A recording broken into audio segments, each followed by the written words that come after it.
Bonjour à tous, mon nom est François Letarte et bienvenue sur ma chaîne JDR D30, une chaîne consacrée aux jeux de rôle sur table. Alors, une vidéoliste, j'ai envie de vous partager quelque chose par rapport à ce qui se passe dans ma vie de rôliste. Évidemment, si vous me suivez au jour le jour, vous vous doutez sûrement que je vais vous parler encore une fois de True 20 et de tout ce qui vient avec. Bon, écoutez, j'ai envie de vous partager ça parce que je vois comme un semblant de micro-évolution dans ma façon de faire, dans mon approche de jeu de rôle ces temps-ci, parce que je suis très concentré sur un jeu, une campagne. Je vous avais fait part dans quelques vidéos avant, comme de quoi que de tomber en mode campagne, ça faisait un bout que j'avais pas fait ça, puis que ça me ramenait à des zones que j'avais quelque peu quittées depuis un certain temps, vu que je jouais surtout des séances uniques ou des choses qui ne ressemblaient pas tant que ça à des campagnes, tu sais, qui même si ça en avait l'apparence, ça n'en était pas. Là ici, c'est une campagne qui va avoir une certaine longueur, tu sais, qui est vouée à avoir une fin visible à un moment donné.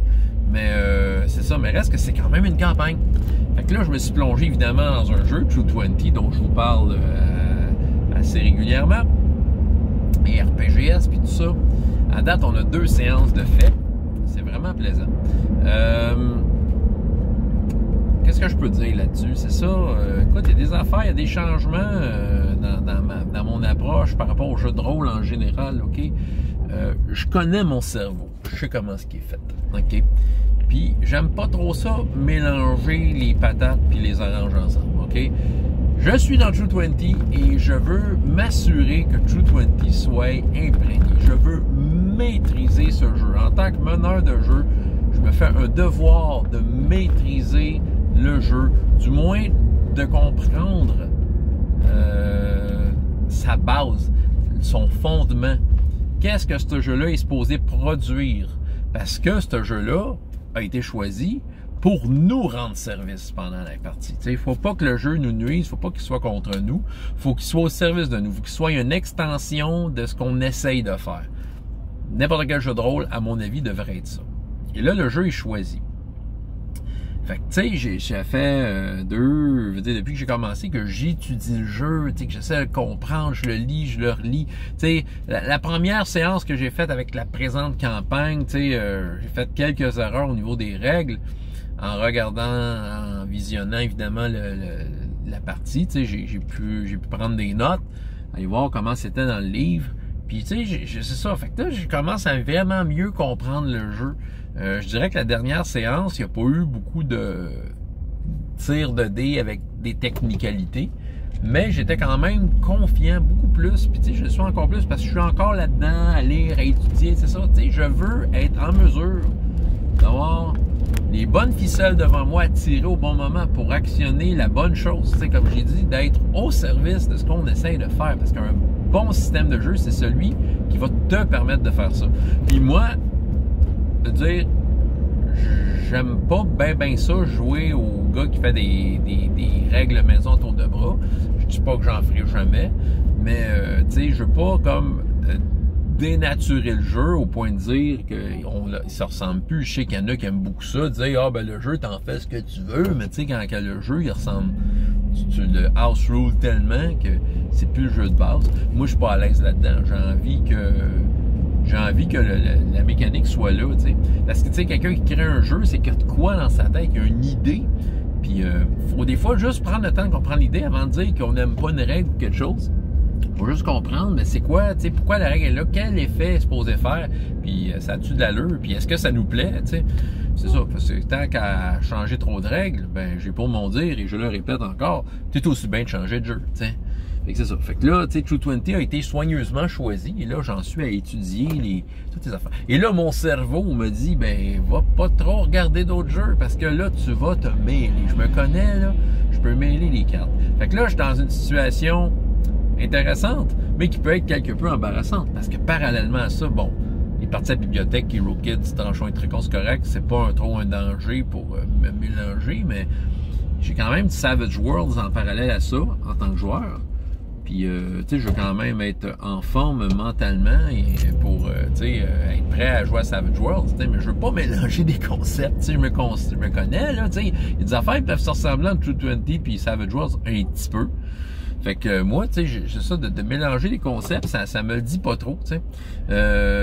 C'est ça. Puis là, mon fils, mon plus vieux, est en train d'apprendre Savage Worlds, tu sais, puis il est intéressé, il veut faire jouer ses amis, puis il veut que je fasse aussi une partie à ses amis. Puis il me pose plein de questions sur Savage Worlds. C'est que là, des fois, on dirait que je prends tout le temps 2 secondes là, à... OK, je vais répondre à une question de True 20 ou pas. Ouais, c'est ça. Tu sais, je suis rendu à ce point-là dans mon étude de True 20. Quelque chose qu'avant, tu sais, je veux dire, je m'investissais pas autant dans un jeu, même dans tous les RPGS que j'ai fait. Ben, tu sais, sachant que après la game, je refaisais pas ce jeu-là, tu sais, je me laissais une certaine liberté, mais pas cette fois, tu sais. Parce que je sais que là, je veux m'investir, je veux savoir c'est quoi que les options que j'ai, puis je veux les maîtriser. C'est ça. Pour créer les bons effets au bon moment avec ce jeu-là. Tu sais, c'est un jeu à D20, j'ai déjà parlé que D20, ça me faisait pas triper, mais il y a moyen que ça soit intéressant, juste de bien choisir les niveaux de difficulté, choisir les bons moments. Tu sais, quand tu comprends bien un jeu de rôle, un système, c'est là que tu peux aussi choisir les bons moments où tu fais intervenir le système. Parce que si tu abuses du système, si tu en fais trop souvent, là, le système peut être dur contre toi. Puis tu sais, une affaire avec un D20 sans tromper, parce que le D20, c'est très large, les effets que ça peut produire. Hein? Mais c'est ça. Fait que tu sais, avec True 20, c'est là que je suis. Je trouve ça vraiment trippant comme jeu. C'est ça. Puis tu sais, une affaire, je faisais, ah oui, c'est ça, une affaire, un changement. C'est comme... je dirais que, tu sais, avant d'embarquer dans ce projet-là, de cette façon-là, vous avez vu que j'étais pas investi dans un jeu en particulier. Ben, un de mes passe-temps favoris, le soir, quand je partais me brasser de linge, je faisais un détour par ma fameuse bibliothèque avec plein de jeux de rôle dedans. Puis ce que j'aimais, c'était de m'asseoir là 5-10 minutes seulement, puis tu sais, de pogner un livre au hasard, puis de le feuilleter, puis de remplir ma tête de belles images et de calculs selon le jeu. Puis c'est ça, de rêver un peu. J'ai arrêté de faire ça. C'est comme si le besoin était parti parce que c'est comme une partie de moi qui connaît son cerveau, puis qui dit si je vais là, on va tout me mélanger. T'sais. Fait qu'on dirait que je sens pas le besoin de ça. T'sais, j'ai comme de quoi, en termes de jeu de rôle, j'ai un focus, j'ai de quoi m'amuser là, en fou, juste avec ce jeu-là. Puis je suis content parce que je sens que je vais exploiter ce jeu-là vraiment à fond. Fait que, tu sais, c'est là que je suis. C'est comme mon état mental en termes de système de jeu. Pour ce qui est de l'univers, ben, c'est ça. Tu sais, j'ai pris quelques notes. Là tu sais, c'est un peu plus défini vers où je m'en vais avec ça. J'ai quelques idées. Comme je dis, j'impose pas... je verrai à quel point je vais diriger les joueurs selon ce que j'ai besoin, tu sais. Selon ce que, en fait, la campagne semble avoir de besoin. Là, j'en suis encore à intéresser les joueurs. Je pense qu'en fait, ils se sont un peu investis d'une mission qui est pas mal celle que je proposais. Fait que tout le monde est d'accord de un peu suivre le mystère qui a été mis en place.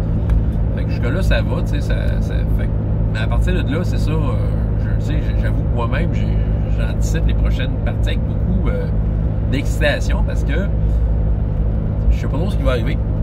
Tu sais, j'ai quelques affaires, j'ai des notes, j'ai des affaires, j'ai des événements, là, OK, on s'en cachera pas, là, les ennemis, ils sont pas là à attendre, hein, tu sais, il va y avoir quelques surprises, mais tu sais, je vais juste voir, là, tu sais, en général, là, où est-ce que ça va. C'est sûr, faut pas, j'en parle trop, tu sais, les joueurs, tu sais, je veux comme leur garder la surprise, évidemment, et me la garder à moi aussi, tu sais, je veux pas trop me faire d'idées, tu sais. C'est ça. Puis là, tu sais, mettons, si on regarde la dernière fois, tu sais, il y avait une question, vas-tu voir la reine Idrana de Trifandrie, on va-tu au Grand-Duché de Rucal, tu sais, c'est ça. Ben, là, les joueurs se sont dirigés vers l'endroit qu'ils pensaient le mieux par rapport aux informations qu'ils avaient, par rapport aux mystères auxquels ils étaient exposés, tu sais. Puis c'est ça. Je dirais que si je parle, tu sais, peut-être, là, je vais du coq à l'âne un peu, là, mais, tu sais, mettons, là, que je regarde la dernière partie, une affaire que j'ai découvert, OK? Et c'est des réflexes que je dois développer ou juste lâcher prise sur certains aspects. Le format, tu sais, par rapport à l'horaire, tu sais, c'est le seul spot vraiment qu'on peut jouer. Moi, c'est le seul spot qui me convient mieux. Puis, tu sais, les parties, sérieux, je pense qu'on est parti pour faire des séances de 1h30 de longueur, tu sais. Ça va difficilement dépasser ça. C'est pas long. Donc, c'est des petits épisodes. Donc, on a intérêt à être efficace. Et j'ai intérêt à maîtriser le jeu, justement, pour pas avoir trop à chercher des réponses à des questions si, mettons, on a vraiment besoin de savoir ce que le livre de règles dit. Fait que là, ça fait des 1h30. Quelque chose que je suis pas habitué. Moi, tu sais, dans le fond, là, je suis habitué au standard 3 heures, mettons, là, tu sais, 3 heures, c'est une moyenne souvent que j'atteins. Puis, tu sais, ce qui est le fun quand tu finis une séance, c'est de finir sur un moment fort, tu sais. Il va te laisser sur le bout de ta chaise jusqu'à la prochaine séance. Je t'avoue qu'à 1h30, c'est difficile à atteindre. Je travaillais fort. Je m'aperçois que c'est quelque chose que souvent, je mettais dans le chaudron puis je laissais mijoter. Puis à un moment donné, je sentais que le moment fort, il était prêt. Puis il restait juste à le servir au bon moment pour comme bien finir la séance. Puis tu sais, la dernière fois, je dis pas que ça n'a pas été des moments forts, mais tu sais, ça finit juste un peu vague. Ça finit plus parce que, OK, il faudrait que ça finisse. Tu sais, fait que, peut-être que je lâche prise parce que, tu sais, je veux pas non plus forcer les choses, forcer un moment fort. Tu sais, parce que ça serait de très diriger le groupe vers, OK, j'ai besoin d'un moment fort, puis tu sais, il faudrait que je le prépare d'avance, tu sais, mais je veux pas faire ça. Tu sais, je veux que le moment fort naisse de circonstances qui font en sorte.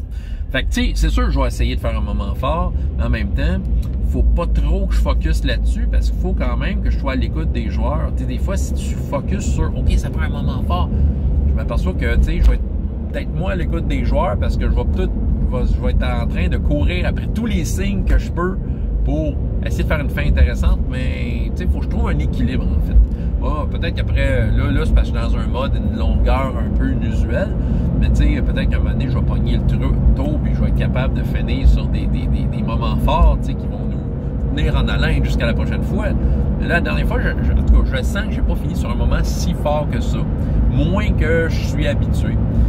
Donc, il va falloir peut-être que j'apprenne à lâcher prise tout simplement. T'sais, le but, c'est que je sois au service des joueurs et de ça. C'est pas comme une vraie série télé, c'est du jeu de rôle. Fait que, étant donné que le hasard et l'enchaînement de circonstances créent les événements, ça se peut qu'on n'ait pas l'événement mijoté à point pour un moment fort. Fait que, ça c'est spécial aussi. C'est quelque chose de nouveau auquel il va falloir que je m'habitue. C'est pas mal ça. J'ai refait la feuille de personnage pour les joueurs, je l'ai simplifié. Je dirais que True 20, ce qu'on a de besoin pour jouer, j'ai juste mis ça sur la page. Donc, je me suis amusé à faire ça, feuille Excel, qui en fait se modifie automatiquement quand tu mets tes blessures, tout ça. Je suis allé vraiment lire précisément les blessures, comment ça marchait, puis voir qu'est-ce que ça affectait sur la feuille. Puis à ce moment-là, les chiffres se changent tout seul. Fait que ça, c'est une feuille comme plus de jeu. Tandis que la feuille qu'il y avait pour créer leur personnage est encore là. Elle est comme plus basse dans leur feuille Excel. Elle est là. Fait qu'ils sont là. Ils peuvent, à partir de ça, faire leurs modifications quand ils montent de niveau. Tout ça. Fait que c'est ça. Fait que, tu sais, dans le fond, puis tous les chiffres se changent automatique. C'est vraiment chouette. Fait que j'ai créé des feuilles qui sont plus faciles à utiliser en jeu. Tout est là, bien servi. C'est pas esthétiquement hot, là, on s'entend, là. Appelez-moi pas pour faire un design de feuilles, là. Je me suis arrangé que d'un coup d'œil, on voit tout. C'est une feuille Excel bien plate, là, t'sais. Mais, c'est ça qu'on a besoin. On a besoin de ces chiffres-là. Voilà. Quoi d'autre? Ouais, c'est sûr que là, dans mon étude de True 20, je me suis mis à m'intéresser à ce qu'il faisait d'autre comme True 20, parce que le livre de base est super. J'ai regardé les extensions, du moins celles qui m'attiraient plus l'attention de True 20. Je me suis acheté les PDF. Ouais, j'ai fait mon bon chrétien ou ma bonne âme, c'est bon pour mon karma. Je me suis acheté les PDF. Fait que, tu sais, des livres que je voulais.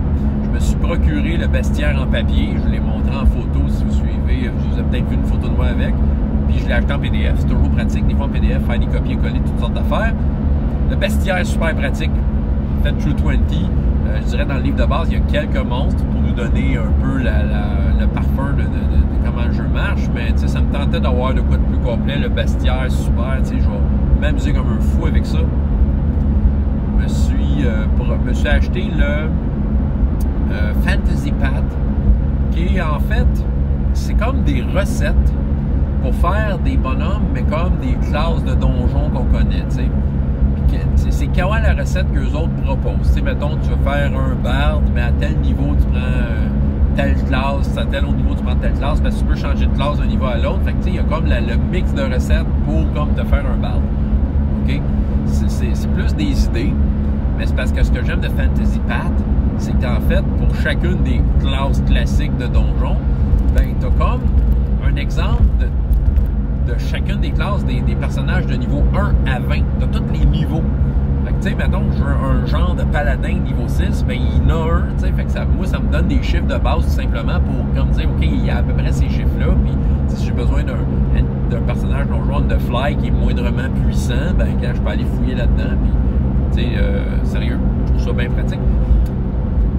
C'est ça. Puis je me suis procuré les fameux livres des 3 classes. Chacune des classes, expert, adepte, guerrier, a son livre. Puis ces livres-là rajoutent des feats. Je pense que c'est le bout le plus intéressant en fait de ces livres-là. Ces livres-là, je les trouve pas, en fait, je vais vous dire, je les trouve pas si hot que ça. T'sais.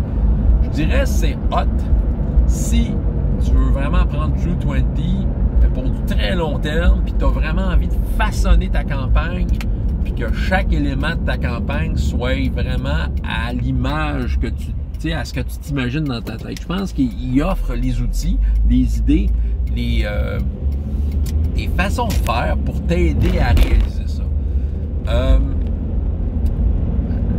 Je l'ai considéré peut-être sur certains points, puis avec du recul, je me suis dit non. Je pense pas jouer assez longtemps. Je pense que juste le livre de base là, de True 20 a vraiment suffisamment de choses pour que j'aille chercher tout ce que j'ai besoin pour toutes les situations qu'ils vont rencontrer, même les plus étranges. T'sais, je veux pas m'asseoir à développer des affaires selon ce qu'ils disent. T'sais, comme le livre du guerrier, ben il y a plein de... il y a des trucs de combat avancés. Bon, il y a une section sur les combats de masse. Ouais, peut-être qu'à un moment donné, il va y avoir un combat de masse, je vais pouvoir aller le chercher à ce moment-là, mais je veux pas comme checker ça là, tu sais. Dans le livre de l'expert, il y a beaucoup de trucs par rapport aux organisations criminelles, puis de l'espionnage, tu sais, bon, ok, c'est intéressant.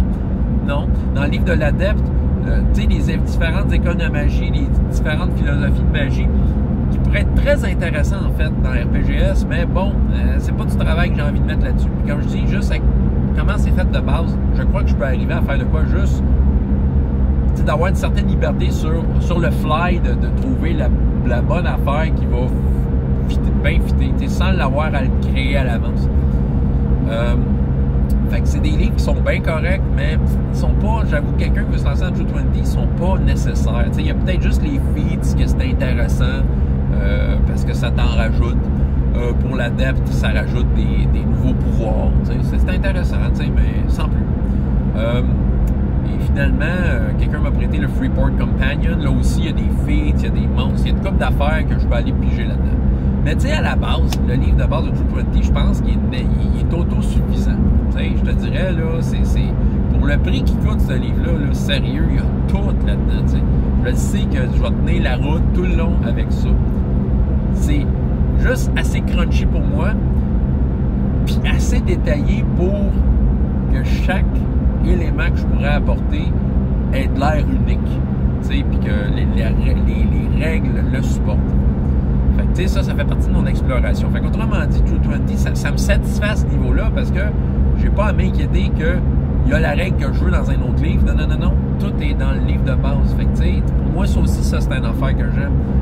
J'ai pas besoin, la réponse est là dans le livre. J'ai le livre, il y a le bestiaire, les réponses que j'ai besoin sont là. Je suis juste là à interpréter ce qui va se passer, puis j'ai toutes les réponses là-dedans. Les autres, ce n'est que au cas où que je me retrouve devant une situation que peut-être j'ai besoin de détails sur façon de gérer ça. Ben, il y a peut-être l'inspiration ailleurs, mais je sens que je n'aurais pas tant de besoin que ça. Ouais, c'est le fun d'explorer un jeu de même. D'explorer un jeu, justement, c'est maîtriser un jeu, puis savoir ce qu'on en fait, ouais, je trouve ça trippant. trippant comme expérience. Et c'est pour ça que je suis très focus sur ce jeu-là. Je suis comme dans mes bébelles, c'est ça. Je suis comme dans une zone le fun de campagne. Puis j'ai hâte au bout de ça, de repenser à mon expérience True 20 RPGS, voir qu'est-ce que j'en ai pensé. Puis tu sais, après ces quelques séances-là, tu sais, est-ce que le jeu a rempli ses promesses? Ouais. Ah, c'est trippant à faire ça. C'est trippant, sérieux. Ouais. True 20. Je vais vous dire, là, à force de le regarder et de le faire, là, j'ai mis le doigt sur quelque chose que je vous ai déjà dit, mais je pense que je vais vous le répéter parce que je le répète pas assez, mais je pense que True 20, c'est la version du système d'éveil qui est la meilleure, à mon avis. C'est la meilleure. OK? Parce que ça donne une liberté incroyable de faire ce que tu veux. Parce qu'ils ont rajouté des règles qui font en sorte que tu n'auras pas le goût de flipper à table parce que les dés te font chier. Parce que tu as les points de conviction qui sont là pour t'aider à prendre le dessus un peu. T'aider en tant que héros, de sentir que tu es un héros. Qu'au moins, tu n'auras pas essayé à faire de quoi pour mettre les choses en ta faveur. Comme pour faire dans un film. Ouais. Puis, ouais. C'est ça. Il y a vraiment plein d'affaires. Je trouve que c'est un jeu qui a été sous-estimé par la communauté. Parce que c'est un autre jeu des 20. À une époque où on était rendu à du Donjon 3.5, que le monde en avait soupé du système des 20 parce qu'on en avait trop vu les années avant, puis le monde était dû pour du nouveau. Mais tu sais, quelqu'un qui, tu sais, tout ce qui fait que le système des 20 il est cool, là. Qu'est-ce qui fait qu'un système des 20 c'est cool? C'est la simplicité de la base. La base du système qui est simple, les feats, les habiletés, une certaine flexibilité. Tout ce qui rend ce système-là cool. Tout ce qui fait que quand Donjon, troisième édition est sortie, je m'étais dit, ah, ça a l'air intéressant, ça. Mais tout ce qui faisait que. Tout ce qui m'a fait dire que ça a l'air intéressant, là, se retrouve dans ce jeu. Tout ce que quand je jouais en donjon, je me disais off, pas sûr, est parti. C'est ça? On dirait que le gars Steve Kenson puis moi, là, on est des âmes sœurs dans nos esprits. Et le gars a vraiment été chercher une corde sensible. Est-ce que c'est mon jeu préféré? Non, mais c'est un jeu que comme vous pouvez deviner, que je respecte énormément. Et peut-être va le devenir mon préféré. Parce que je vais l'avoir assez utilisé pour dire ah oui, là, je sens que je tiens un jeu extraordinaire. Et malgré son âge, un jeu qui a une douzaine d'années, j'ai l'impression qu'il peut rendre de très bons services. Parce qu'il va chercher le meilleur d'un système, du système des 20 qui est intéressant, mais il va chercher le meilleur de ce système-là, puis il va te le servir de façon satisfaisante. En tout cas, je fais une grosse promotion, là. C'est une grosse lettre d'amour à un jeu que je crois sous-estimé, un jeu avec une couverture verte lettre, là. Fiez-vous pas à la couverture. C'est un super bon jeu. Il est juste en anglais pour ceux qui n'aiment pas ça, juste en anglais, mais carré. Ouais, ben, c'est assez. Vous en ai assez parlé. 23 minutes à vous souper de True 20. Là. Retournez à vos jeux qui sont mieux que ça. Là, puis François Letarte, JDR, D30, et jusqu'à la prochaine fois. Et autant de plaisir dans la vie que dans les jeux. Au revoir.